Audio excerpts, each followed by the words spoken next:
ఇప్పుడు కర్మశేషాలు మనం తీసుకుని వస్తున్నాం కదా గురుగారు, అసలు ఈ కర్మశేషాలు లేకుండా పుట్టడం, జన్మ తీసుకోవడం సాధ్యమేనా? అలా పుట్టిన వాళ్ళు ఎవరైనా ఉన్నారా? మానవ జన్మ సృష్టి విధానం అంతా కర్మ సిద్ధాంతంపైనే ఆధారపడదు. కర్మ వలనే పుడతాడు, కర్మ వలనే ఫలితాలు అనుభవిస్తాడు. కర్మశేషం ఉంటేనే మనిషి పుట్టాడు, లేకపోతే పుట్టాడు. అయితే ఎవరు పుట్టినా సరే ఒకటే గుర్తేంటంటే, ఒక వ్యక్తి పుట్టాడంటే కర్మ వల్ల పుట్టాడు అని అర్థం. మనందరం పుట్టామంటే కర్మ వల్ల పుట్టామని, ఇంకా వేరే రీజన్ ఉండదు. కర్మశేషం పూర్తిగా అయిపోయింది అనుకోండి, జన్మకు రాడు. కర్మశేషం జీరో అయిపోయిందంటే, అంటే పాప కర్మలు లేవు, పుణ్యకర్మలు ఏం లేవు, జీరో బ్యాలెన్స్ అని జన్మకు రాడు. మన జన్మకు వస్తున్నాడంటే కర్మశేషం మిగిలి ఉందనే, ఉంటేనే జన్మకు వస్తాడు, లేతలే. కర్మశేషమే జన్మకు మూలం. అయితే కర్మశేషం లేకుండా జన్మించే వాళ్ళు ఉంటారు. మనం కూడా కర్మశేషం లేకుండా జన్మించాం. అది ఎప్పుడు మొట్టమొదటి జన్మలో. మొట్టమొదటి జీవాత్మ పరమాత్మ నుంచి వస్తాడు, వచ్చి మానవ జన్మ తీసుకుంటాడు. అప్పటికి కర్మశేషాలు ఉండవు. మొట్టమొదటి శరీరం ధరించాడు, ప్రాథమిక శరీరం.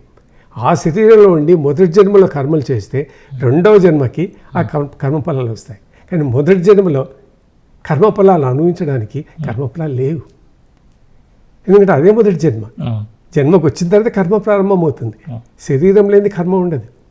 ఒట్టి జీవాత్మ ఉన్నాయనుకోండి, దానికి ఏ కర్మలు ఉండవు. శరీరం ధరించాలి, రక్తం ఉండాలి, ఇంద్రియాలు ఉండాలి, ఇంద్రియాలకు అధిపతి ఉండాలి, కర్మ చేసి ఉండాలి, చూసావా, కర్మ అంకురించాలి, అప్పుడే కర్మఫలం ఉంటుంది. అంతవరకు ఉండాలి. అంటే ప్రతి ఒక్క వ్యక్తి మనం జన్మించిన వాళ్ళు అందరము మొట్టమొదటి జన్మలో మాత్రం కర్మశేషం ఏమీ లేకుండా శుద్ధంగా జన్మించాం. అందుకే దాన్ని శుద్ధాత్మ అంటారు. శుద్ధాత్మ, శుద్ధ మనస్సు, శుద్ధ శరీరం అంటారు. అందుకే అప్పుడు శుద్ధంగా మొట్టమొదటిసారిగా పరమాత్మ నుంచి వచ్చి ఉంటుంది జీవాత్మ. ఇప్పుడు అలా పుట్టేవాళ్ళు ఉంటారా గురుగారు? ఉండరండి. ఫస్ట్ జన్మకు వచ్చి ఉంటుంది చూడండి, వాళ్ళు తప్పకుండా కర్మశేషం లేకుండా జన్మించారు. కానీ ఎవరు ఆ ఫస్ట్ జన్మ అని మనకు తెలియదు. అంటే వాళ్ళ లక్షణాలు ఎలా ఉంటాయని మనకు గుర్తుపట్టాలి. కష్టమే అండి, అది చెప్పడమే కష్టం. గుర్తుపట్టలేదు. అదే కదా సృష్టి రహస్యం, దేవరహస్యం అంటే కర్మ సిద్ధాంత రహస్యం అదే. జన్మను గురించి కానీ ఇది మొదటి జన్మన, ఎన్నో జన్మ, చూసారా, మరణం ఏంటి, పునర్జన్మ ఏంటి, చూసారా, తర్వాత ఎన్ని జన్మలు, ఈ రహస్యాల నుంచి ఎవరని చెప్పలేం. జన్మించిన తర్వాత జీవన విధానాన్ని గురించి మనం మాట్లాడుకోవాల్సిందే, కానీ ఈ రహస్యాల గురించి ఎవరు చెప్పలేరు. సృష్టి విధానమే కాదండి, ఆ జ్ఞానమే మానవునికి లేదు. దాన్ని ప్రజ్ఞ అంటాం. ప్రజ్ఞానం బ్రహ్మ అంటారు, చూసా. అంటే ప్రజ్ఞానం అంటే భూత భవిష్యత్ వర్తమాన కాలాలకు సంబంధించిన జ్ఞానం అని ప్రజ్ఞ అంటాం. ఆ ప్రజ్ఞ మనకు లేదు, మానవునికి లేదు. మనకున్నటువంటి ప్రజ్ఞ మాయా ప్రజ్ఞ, లేదా పరిమిత ప్రజ్ఞ అంటాం, లేదా దాన్ని రాశి ప్రజ్ఞ అంటాం. ఆ శుద్ధ ప్రజ్ఞ ఎక్కడ పోయింది? మొట్టమొదటి జన్మకు వచ్చినప్పుడు జీవాత్మలో శుద్ధ ప్రజ్ఞ ఉంటుంది. అంటే జన్మల యొక్క జ్ఞానం అంతా ఉంటుంది. ఆ జీవాత్మ వచ్చేటప్పుడు రాశిలోకి పోతుంది, రాశి మండలంలోకి పోతుంది. ఆ రాశి మండలంలో క్విల్స్ అని ఉంటాయి. ఆ క్విల్స్లో ఈ శుద్ధ ప్రజ్ఞను డిపాజిట్ చేయడం జరుగుతుంది. అంత శుద్ధ ప్రజ్ఞ అలా పెట్టేసి రిటర్న్ వస్తుంది జీవాత్మ కిందికి. అంటే ఈ జీవాత్మ ఉన్నటువంటి ప్రజ్ఞ జ్ఞానం ఎంత అంటే పరిమితమైంది, మాయా సహితమైంది. మాయా ప్రజ్ఞ అంటాం, లేదా దీన్ని రాశి ప్రజ్ఞ అంటాం. అంటే ఈ జన్మకు మనం ఎంత ప్రజ్ఞ కావాలనో అంతనే మనకు ఈ రాశి చక్రము మనకిస్తుంది. శుద్ధ ప్రజ్ఞ అంతా ఆడే ఉంటుంది, దానికి మీకు అవసరం లేదు. సృష్టి విధానం ఏంటంటే జీవికి ఆ ప్రజ్ఞతో నీకు అవసరం లేదు. ఎప్పుడు ఆ ప్రజ్ఞ మీకు అవసరము? జీవాత్మ నేరుగా మళ్ళీ పరమాత్మ దగ్గర పోయేటప్పుడు ఆ ప్రజ్ఞను తీసుకొని వెళ్ళాలి. అంతవరకు అక్కడే ఉంటుంది. ఎన్ని జన్మలనెత్తు మన శుద్ధ ప్రజ్ఞ అక్కడే ఉంటుంది. అంటే ఈ కర్మ వాసనలు అనేవి ఎలా పోగొట్టుకోవాలి? మన పోగొట్టుకోవడానికి వీలే కాదు. సబ్బుతో స్నానం, షాంపూ చేసి పోగొట్టుకునేది కాదు. నశించాలంటే మనకి నశించడం వీలే కాదు. నశించడం మార్గం ఏంటంటే బీజమే లేకుండా చేయాలి, బీజాన్ని నశింపు చేయాలి. దానికి కృష్ణుడు ఒకటి రెండు సొల్యూషన్స్లో చెప్పాడు. ఏ విధంగా అయితే ఒక బీజం, చెట్టు బీజం వేయించినట్లయితే ఆ యొక్క విత్తనం మొలకెత్తదో, అట్లాగే నీలో ఉండే బీజాన్ని నశింప చేయాలి. అది ఒకటే మార్గం. ఆ బీజం ఉన్నంత వరకు అది ఒక గడ్డి పొరకు అనమాట, చావదు. అది తుమ్మ చెట్టు ఉంటుంది చూడండి, అది ఎక్కడో ముద్దేసుకుంటే బతుకుతుంది, చావదు అనమాట. అట్లాగా ఈ బీజం నశించదు, ఎప్పటికైనా ఉంటుంది. నీకు ఆ కర్మశేషాలు వాసన లేకుండా మర్జను తప్పించుకోవాలంటే ఆ జీవను, ఆ యొక్క అది అణువును లేకపోతే రాశిని బీజాన్ని నశింపచేయి, భస్మం చేసేయి. దానికి యోగ క్రియలు జ్ఞానం అంతా ఉంది. అది ఆత్మజ్ఞానము, ఆత్మాగ్ని అంటాం. ఆ ఆత్మాగ్నితో అది నశించిపోతుంది. జ్ఞానాగ్ని, జ్ఞానాగ్ని, ఆత్మాగ్ని. ఎందుకంటే అదే ఒక అగ్ని. ఆత్మ అనేది ఒక అగ్ని, ఒక జ్యోతి వెలుగు అన్నమాట. ఆ యొక్క జ్ఞానంతో జీవితం గడుపుకుంటూ పోతే ఆ యొక్క బీజం నశించిపోతుంది. అంతకు తప్ప వేరే మార్గం లేనే లేదు. కృష్ణుడు చెప్పింది కూడా అదే. ఒక్క ఆత్మజ్ఞానంతో మాత్రమే మీరు నశింపు చేసుకోవచ్చు. దాన్ని నశింపు చేయడానికి వీలు కాదు. అది వాసన దట్టంగా ఉంటుంది. అది నశించిపోయేటువంటి పదార్థం కాదు.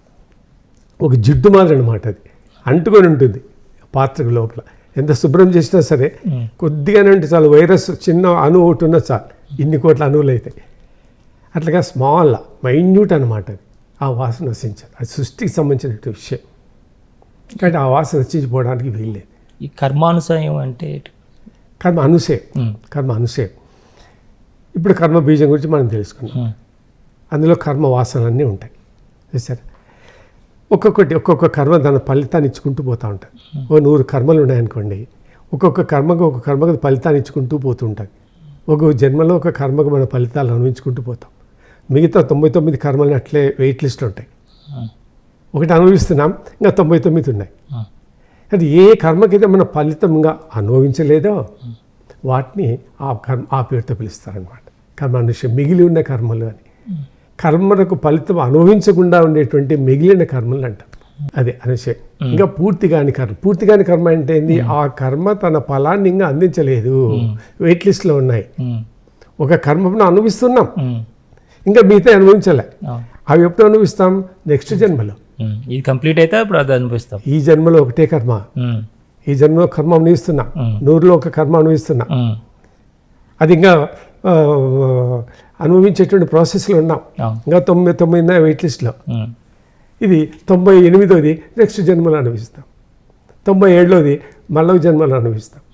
మళ్ళీ ప్రతి జన్మలో కొత్త పాపాలు చేస్తుంటాం. అవన్నీ యాడ్ అవుతుంటాయి వెనక. చూసారా? కాబట్టి అది నశించిపోయే ప్రసక్తి ఉంది. ఆ మాదిరి సృష్టి విధానాన్ని ఏర్పాటు చేశాడు పరమాత్ముడు. అంతే, మనం ఏం చేయలేదు. కాబట్టి సృష్టి ఆటోమేటిక్గా జరగాలంటే, ఈ వాసనా విధానం సృష్టి నడవాలంటే ఈ యొక్క విధానంతోనే సృష్టి పునర్జన్మలు నడుస్తుంటాయి.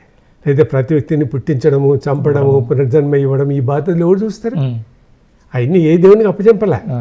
ఆటోమేటిక్గా సృష్టిలో ఒక వ్యవస్థను తయారు చేశాడు. కర్మ వ్యవస్థ, కర్మ సిద్ధాంతం. ఒక దేవుడు, అదే దేవత ఇన్ఛార్జ్. ఆటోమేటిక్గా ఆ ప్రక్రియ నడుస్తూ ఉంటుంది. మిగతా ఏ దేవతలు కానీ గ్రహాలు కానీ ఇంత సంబంధం లేదు. అవశేష కర్మ అంటే ఏంటి గురుగారు? పుణ్యకర్మ అనుకోండి. ఆ పుణ్యకర్మకి మనం మోక్షం పోయాం, ఆయన స్వర్గాన్ని పోయామనుకోండి, లేదా ఇతర పుణ్యలోకాలు పోయామనుకోండి. ఆ పుణ్యలోకంలో ఉన్నటువంటి కర్మకు ఫలం అనుభవించిన తర్వాత మళ్ళీ భూలోకానికి రావాల్సిందే. ఒక పుణ్యకర్మకి ఫలము కాసేపు రిలాక్సేషన్ అంతే. స్వర్గంలో 2 నిమిషాలు, 4 నిమిషాలు, గంట, 2 గంటలు అంతకంటే ఎక్కువ ఉండదు. అదైపోతే మళ్ళీ పునర్జన్మకు రావాల్సిందే. అక్కడ ఉండడానికి లేదు, నెట్టేస్తారు అక్కడి నుంచి. కాలం అయిపోయింది అని మళ్ళీ కింది జన్మకు రావాల్సిందే. కాబట్టి పుణ్యకర్మ అయిపోయిన తర్వాత స్వర్గలోకంలోనో పుణ్యలోకంలోనో తర్వాత అనుభవించేటువంటి కర్మను మనకు ఆ పేరుతో పిలుస్తారు.